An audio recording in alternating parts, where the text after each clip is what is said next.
আজকে রান্না করব চাল কুমড় দিয়ে ইলিশ মাছ। দেখো, আমি চাল কুমড়টা আগে ভেজে নিব।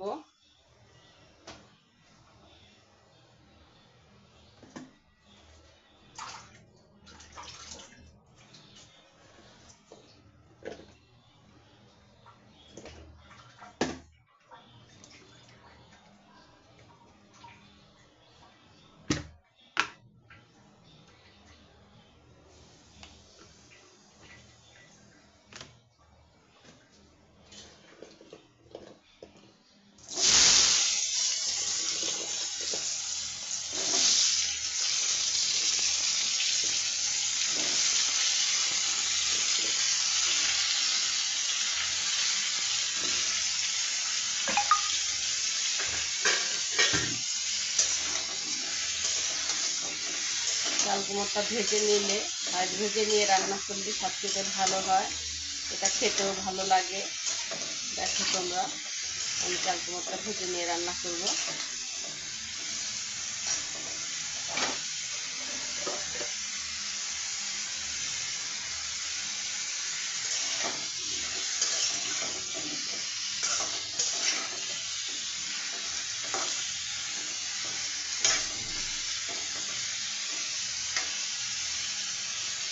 মানুষের উপকার করলে মানুষ যে এত খারাপ, বেঈমান, কখনো মানুষের উপকার করবেন না। যত নিজে আপনার আত্মীয় হোক, ওরা ভুলে যেতে সময় লাগে না। ওরা বেঈমান, ওদের মতো বেঈমান আর পৃথিবীতে হয় না।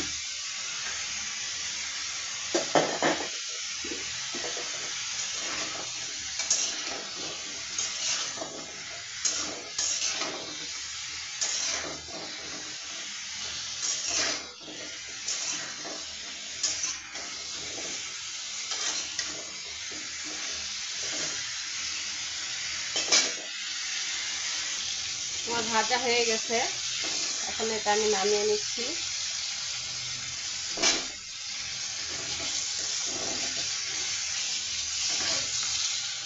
ভাজা শেষ।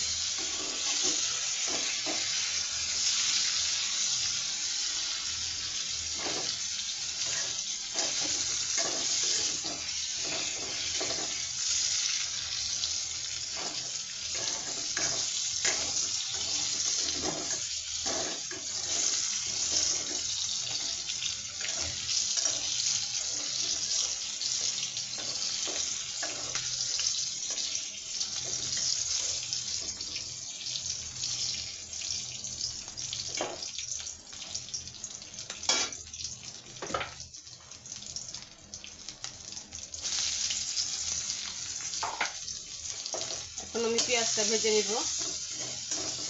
অনেক জোরে জাল ছিল, তাই ধরে গেছে সাইডে। এখন আমি পেঁয়াজটা ভেজে নেব। দেখো, একটু সামান্য তেল দিব।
আদা দিয়েছি 1.5 চামচ, হলুদ গুঁড়া দিলাম 1/2 চামচ, আর সামান্য 1/2 চামচের কম মরিচ গুঁড়া দিয়েছি। লবণটা পেঁয়াজ ভাজার সময় দিয়েছিলাম, কারণ পেঁয়াজ ভাজার সময় লবণটা দিলে পেঁয়াজটা তাড়াতাড়ি ভাজা হয়, এই জন্য।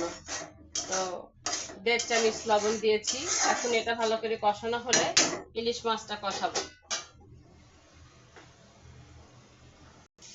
কষানো হয়ে গেল। এই যে আমি মাছটা দিয়ে দিলাম। মাছটা ডিম ছিল, তাই এই যে পেটিগুলা কেমন দেখতেছো, ডিমের কারণে এমন হয়েছে। এখন আমি এটাকে ভালো করে কষিয়ে নিব, কারণ মাছের এই ইলিশ মাছের বর্তমানে কোনো ঘ্রাণ নাই।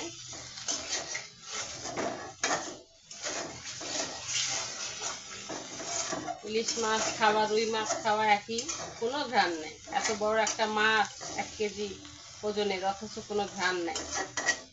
দেখো,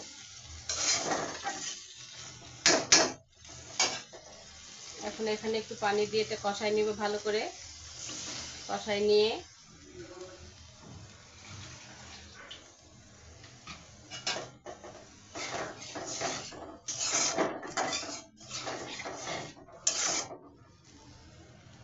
ইলিশ মাছটা, এখনকার ইলিশ মাছ কষাই না নিলে ভালো লাগে না। কষাই নিয়ে উঠাই নিব। আর একটু পানি দিই, যদিও ইলিশ মাছ সিদ্ধ হইতে সময় লাগে না।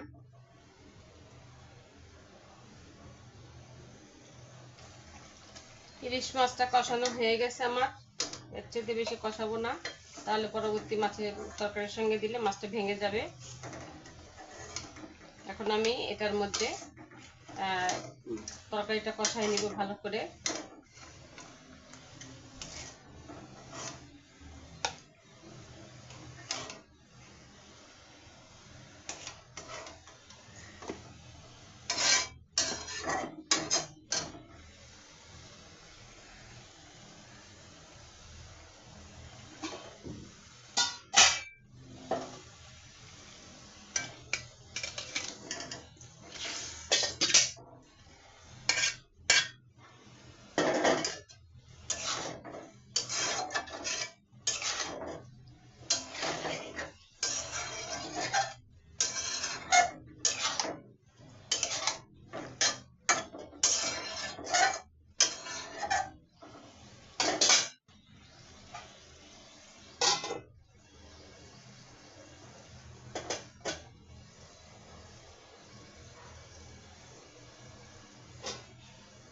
ঢেকে দিলাম, ফিরে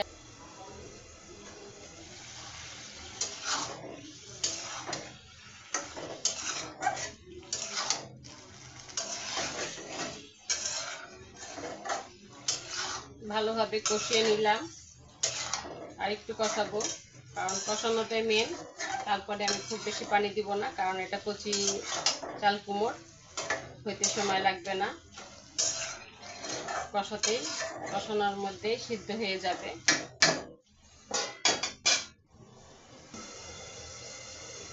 ফিরে আসলাম, এই যে কষানো হয়ে গেছে।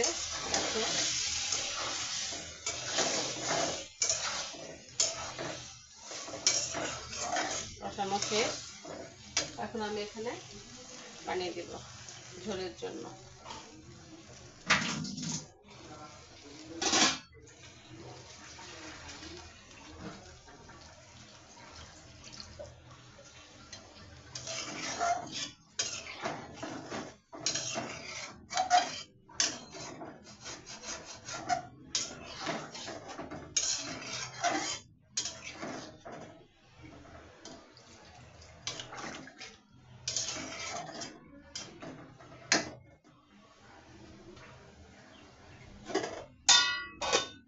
এই হয়ে গেল। এখন আমি আবার ফিরে আসছি কিছুক্ষণ পর। দেখাতে মনে নাই, এই যে মাছটা দিয়ে দিলাম। ক্যামেরা অন করতে ভুলে গিয়েছিলাম। এই যে মাছটা দিয়ে দিয়েছি, দেখো এখন এটাও সিদ্ধ হয়ে গেছে। আর একটু সামান্য সিদ্ধ হবে, এর মধ্যে আমার মাছটা দিয়ে দিলাম। মাছের একটা ইয়ে আসবে আর কি, ভালোভাবে হয়ে যাবে। আমি ইলিশ মাছে জিরাটা দিই না, আদা রসুনটাই দেই। অনেকে আবার জিরা দেয়, আদা রসুন দেয় না। এক একজন এক এক রকম খায়, এটা যার যার ইচ্ছা। আবার ফিরে আসছি, ফিরে আসলাম। এই যে আমার তরকারিটা হয়ে গেছে, সিদ্ধ হয়ে গেছে মোটামুটি। হ্যাঁ, সিদ্ধ হয়ে গেছে, আরও দরকার নাই, যেহেতু একটু ঝোল রাখবো। আর এই তরকারিটার ঝোলটা খেতে আমার খুব ভালো লাগে। তোমরা কে কিভাবে খাও আমি জানি না, আমার আবার ঝোলটাই খুব ভালো লাগে। তো এভাবে রান্না করে খেয়ে দেখো কেমন লাগে। তো সবাই ভালো থেকো, সুস্থ থেকো, আর আমাকে ঠেলে উপরে উঠিয়ে দিও না, আমাকে কমেন্টস করো আর লাইক দিও, ফলো দিও। সবাই আমার পাশে থেকো, আমিও তোমাদের পাশে থাকবো। দোয়া রইল সবার জন্য। আল্লাহ হাফেজ।